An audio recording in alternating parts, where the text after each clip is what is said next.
Today, I want to talk about how the SEC will soon suspend Citadel. Now, you may remember this was a ruling thrown around back in 2021, but nothing ever came of it.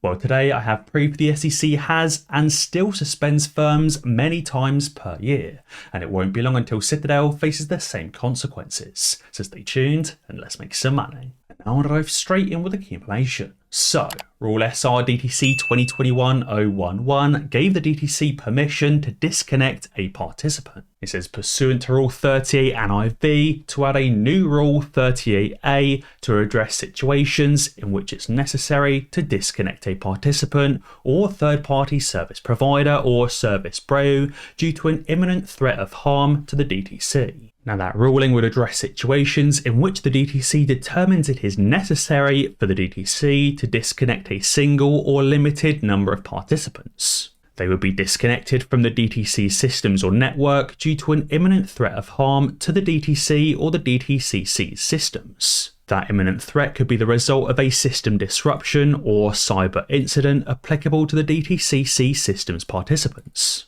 Now, I believe there's also other rulings which give the SEC the ability to also suspend market makers, hedge funds, and institutions. Obviously, back in 2021, this ruling was thrown around here and there, but nobody ever knew if any participants had actually been disconnected. Many asked for Citadel to be disconnected and shut down, and for dark pools to be shut down as well. But has it ever happened before? And the answer, as StockSense Frank has found, is a resounding yes. Now, StockSense Frank tweeted saying the US SEC could suspend the trading privileges of firms for up to 90 days. Now, back in 2020, the SEC suspended over 100 individual different firms. That's one firm being suspended every 3 days, give or take. In 2021, again, over 100 firms were once again suspended.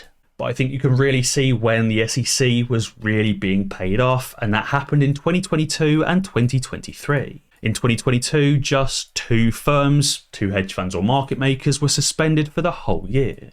And so far in 2023, that number is just one singular firm. This shows the SEC does actually have the ability to suspend firms from trading, and actually, especially in the past, has done so frequently. Yeah, I guess they haven't been doing it lately, but they still do have the ability, and when everything starts firing off, I don't think it will be long until Citadel ends up suspended. I personally would like to see more firms being suspended, especially getting us back to that 2021 and 2020 level, and likely many more firms on top of that need to be suspended as well. And the number one firm that springs to my mind is obviously, namely Citadel. Now again, Frank Nez has also tweeted asking why aren't AMC FTDs being taken seriously by our regulators? We know AMC has now exceeded that ruling where a stock can remain on the regulation SHO list for up to 35 individual days. Previously it was thought to just be 13 consecutive days,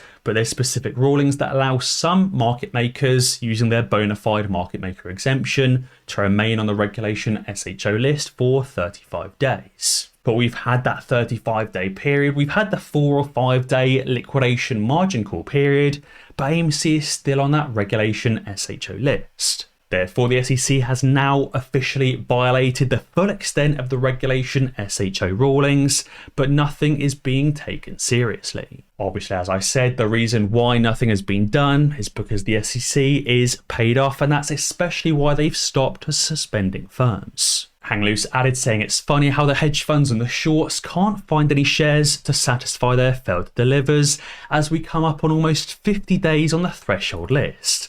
But yet somehow they have millions of shares to locate to drop the stock 40% in 2 days. The shorts can't find 10 to 15 million real shares to remove it from the regulation SHO list, but they can somehow find 30 million shares in a singular day to short into the market. Which again just shows that it is indeed Doug Seafood and Ken Griffin and their infinite liquidity fairy powers coming to the aid of these short sellers to give them more shares to short. The shorts were given 30 million shares in one singular day to short into the market, but those same shorts and market makers can't find 10 million shares to remove AMC from the regulation SHO list. which again just further proves AMC is indeed being manipulated and being specifically held down to stop the squeeze. Not only is that the case, but it seems the SEC does not care and is likely paid off. Now, Spence also tweeted something interesting, saying the FTDs on AMC and APE are going to be in the tens of millions by Friday, come conversion and reverse split day. Now, obviously the FTDs for AMC and APE are already in the tens of millions, but I wonder just how many FTDs AMC will incur on that conversion, reverse split and settlement day. I'm going to explain why, but I've got a funny feeling this reverse split conversion and settlement is going to be an absolute mess, just like the original issuance of APE. We know when APE was originally issued, it took these market makers, trading firms and other institutions weeks to sort out the delivery of APE shares. Some firms weren't delivering APE at all, some firms were delivering placeholder shares, aka fake APE shares, and it was an absolute mess. And I've got a feeling that conversion, reverse split, and especially the settlement, especially the cash-based settlement and share-based settlement, is going to be an absolute mess. I wonder if we're going to see 40 million FTDs on AMC, whether it's going to be 60 million,